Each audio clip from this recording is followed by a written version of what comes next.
Carlos lived in a small town where everyone knew each other. He was a paramedic, which meant he helped people who were hurt or sick. He loved his job because he got to make people feel better. Carlos came from the Dominican Republic, a beautiful island with sunny beaches. He was proud of where he came from, but he also loved his new home. Everyone in town knew Carlos was always ready to lend a hand. If someone needed help carrying groceries, Carlos was there. If a neighbor's car wouldn't start, Carlos would try to fix it. He was just that kind of person, always thinking of others before himself. He worked long hours at the hospital, but he never complained. He knew that people depended on him, and he didn't want to let them down. He always had a smile on his face and a kind word for everyone he met. Carlos really cared about his community, and he wanted to make it a better place for everyone. He was a true hero, even before the flood came. One day, the sky turned a dark, angry gray. The wind howled like a wolf, and the rain started to fall. It wasn't just a normal rain. It was a downpour, the kind that makes you want to stay inside with a warm blanket. The rain kept coming, harder and harder. Soon, the streets started to fill with water. The little creek that ran through the town began to swell, growing bigger and angrier with each passing minute. It jumped its banks and spilled into the streets. The water rose quickly, turning roads into rivers. Cars were abandoned, half submerged in the rising flood. People started to panic. They rushed to higher ground, but the water kept chasing them.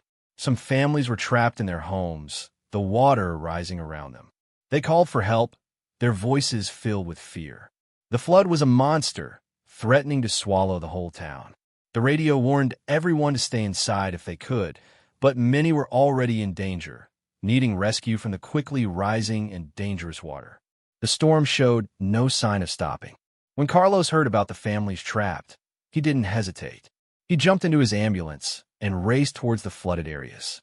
The water was so high that it was hard to drive, but Carlos was determined to reach the people who needed help.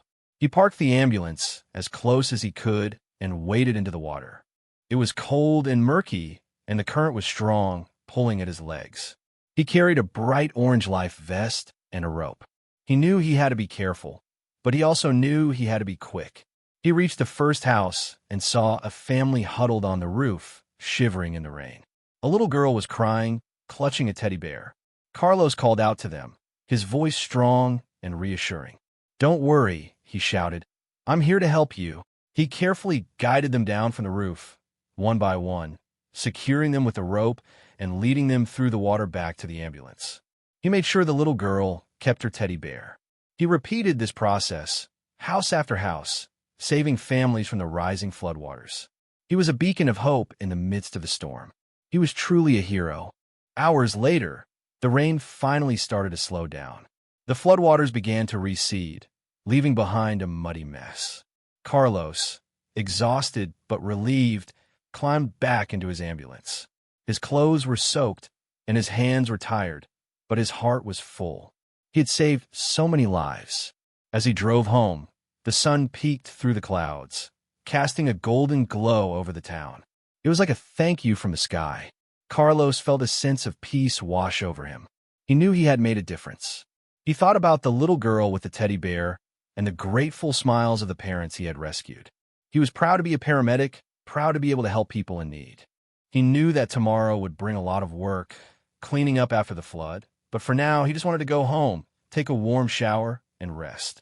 He looked forward to seeing his family and telling them about his day, though he'd probably leave out the really scary parts. He just wanted to be home. To understand what happened next, you need to know about something called TPS. TPS stands for Temporary Protected Status.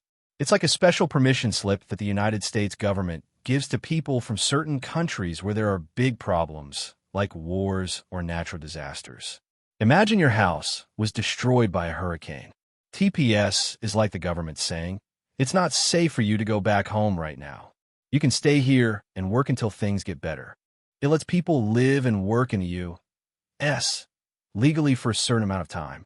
Carlos had TPS because things were difficult in the Dominican Republic after a big earthquake a few years ago.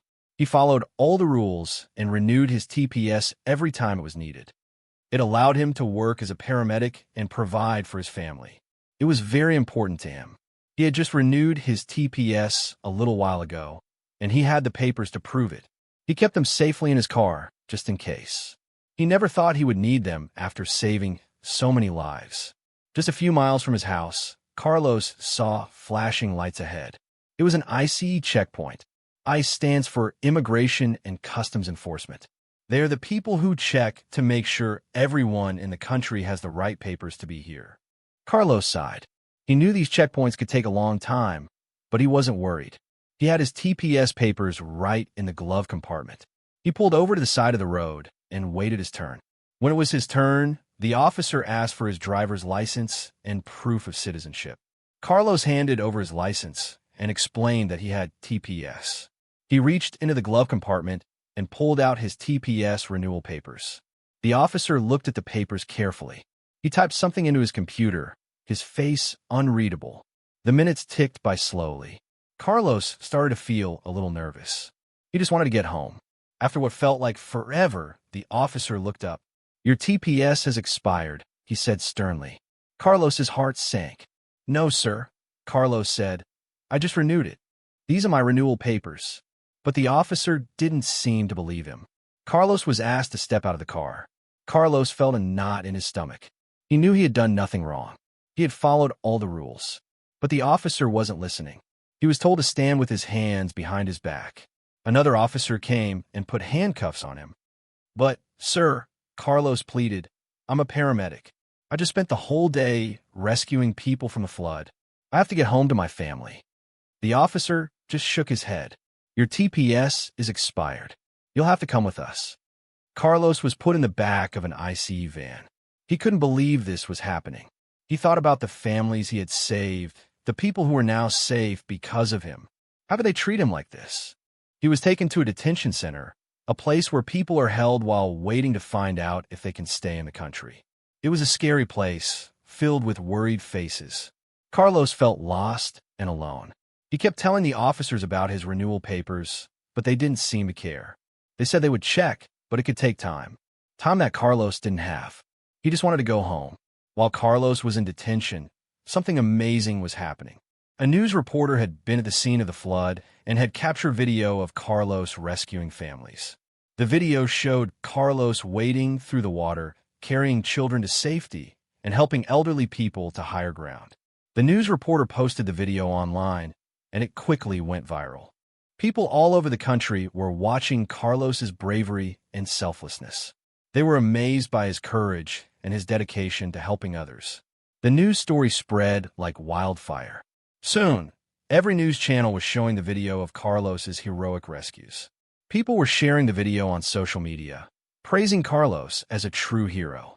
The little girl with the teddy bear even appeared on television, thanking Carlos for saving her life. The news outlets were calling him a hero, a lifesaver, and a true example of what it means to be a good person. They showed the world how he had risked his own life to save others. When people learned that Carlos, the hero from the flood, was being held by ICE, they were furious. How could they arrest someone who had just saved so many lives? It didn't seem fair at all. People started calling ICE, demanding that Carlos be released. They said it was wrong to treat a hero like a criminal. They organized protests, holding signs that said, "Free Carlos," and "Heroes shouldn't be detained." The news channels picked up on the story, showing the protests and interviewing people who knew Carlos. Everyone agreed that he was a good person and a valuable member of the community. They couldn't understand why ICE was holding him. The public outcry grew louder and louder. People from all walks of life were speaking out in support of Carlos. They said that ICE had made a mistake and that they needed to fix it right away. The story of Carlos, the hero paramedic, touched the hearts of people everywhere, and they weren't going to let him be treated unfairly. They knew that ICE needed to release him immediately. The news about Carlos being detained also made people think about something else. What if there was another emergency? What if someone needed rescuing? ICE had taken away one of the town's lifesavers. People started to worry that ICE's actions had put the whole community at risk. They wondered who would be there to help them if another flood came, or if there was a fire, or if someone had a medical emergency. Carlos was a trained paramedic, and he was always ready to respond to any crisis. But now, he was locked up in a detention center, unable to help anyone. The mayor of the town even spoke out, saying that ICE had endangered the community by detaining Carlos. He said that Carlos was an essential worker and that his skills were needed to keep everyone safe. He urged ICE to release Carlos immediately so that he could get back to work and continue serving the community. The town felt less safe without Carlos. They realized how important he was, not just as a paramedic, but as a member of their community. He was their hero, and ICE had taken him away. Meanwhile, back at the detention center, a lawyer had heard about Carlos's case. She knew that something wasn't right. She contacted ICE and asked them to double-check Carlos's TPS renewal. She explained that Carlos was a hero and that he had all the necessary paperwork. The lawyer worked tirelessly, calling ICE officials and sending them copies of Carlos's documents. She argued that it was a mistake to detain him and that he should be released immediately. She also reached out to community leaders, asking them to support Carlos and to put pressure on ICE. At the same time, Carlos's family and friends were doing everything they could to help him. They organized a fundraising campaign to pay for his legal fees. They also wrote letters to their elected officials, asking them to intervene in Carlos's case. They refused to give up hope. They knew that Carlos was a good person, and they were determined to get him released. They knew this was an injustice and fought to make it right. They wouldn't rest until Carlos was free. Finally, after days of protests and pressure from the lawyer, community leaders, and elected officials, ICE admitted that they had made a mistake. They had checked their records again and found that Carlos's TPS renewal had indeed been approved before he was detained. The news spread quickly. People cheered and celebrated. They were so happy that Carlos was finally going to be released. The lawyer called Carlos at the detention center and told him the good news. Carlos couldn't believe it. He was overjoyed. He was released from the detention center later that day. As he walked out, he was greeted by a crowd of people holding signs and cheering his name. His family rushed to hug him. He was finally free. He was finally going home. The community was whole again. Their hero was back. The relief was palpable. Everyone was smiling. The nightmare was over. Later, in an interview, Carlos talked about how scared and confused he felt during his detention. "I didn't understand why this was happening to me," he said. "I just wanted to help people." He also spoke about the importance of community and how grateful he was for all the support he received. "I couldn't have done it without my family, my friends, and everyone in the town," he said. "They stood by me, and they never gave up." Carlos said that he hoped his story would help people understand the importance of treating everyone with respect and fairness.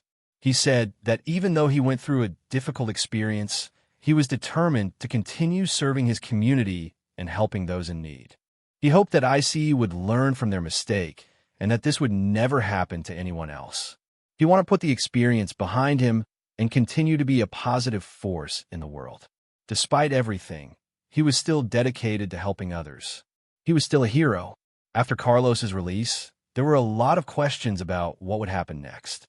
People wanted to know if ICE would apologize for what happened. They also wanted to know if ICE would change its procedures to make sure that this kind of mistake didn't happen again. Some people called for the officer who detained Carlos to be disciplined. They said that he should have checked the records more carefully before arresting Carlos. Others said that the problem was bigger than just one officer and that ICE needed to do a better job of training its employees. There were also discussions about the importance of TPS and the need to protect people who come to the United States seeking safety and opportunity. Many people argued that the United States should be a welcoming country for immigrants and refugees, and that everyone should be treated with respect and dignity. They hoped that Carlos's case would lead to positive changes in immigration policy. They wanted to make sure that no one else had to go through what Carlos went through. The community wanted accountability and change. Carlos's story is a reminder that everyone deserves to be treated with respect and fairness, no matter where they come from or what their immigration status is. It shows us that heroes can come from anywhere and that we should always appreciate the people who are working to make our communities better. It also teaches us the importance of standing up for what is right, even when it's difficult. The people who protested for Carlos's release and the lawyer who fought for him showed us that one person can make a difference. And finally, Carlos's story is a reminder that even in the face of adversity, it's important to never give up hope. Carlos never lost his faith in the community, and he never stopped believing that he would be released. His story is an inspiration to us all. It reminds us that we should always value those who serve our community. It is a reminder that heroes are all around us, and we should treat everyone with dignity. Let us remember Carlos's courage and the community's unwavering support. Let's strive to create a world where everyone is treated fairly and with kindness. The end.